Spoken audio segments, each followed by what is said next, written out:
ఆంధ్రప్రదేశ్ అసెంబ్లీలో 2025-26 వార్షిక సంవత్సరానికి గాను ఆర్థిక మంత్రి పయ్యావుల కేశవ్ బడ్జెట్ను ప్రవేశపెట్టారు. 3,22,000 కోట్ల రూపాయలతో బడ్జెట్ను ప్రవేశపెట్టిన పయ్యావుల వ్యవసాయానికి 48,000 కోట్ల రూపాయలను కేటాయించారు.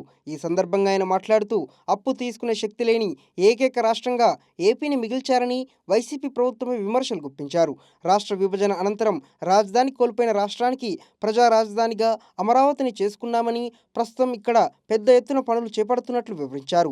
మహారాష్ట్రకు ముంబై, తెలంగాణకు హైదరాబాద్ ఎంత ముఖ్యమో ఏపీకి అమరావతి అంతే ముఖ్యమన్నారు.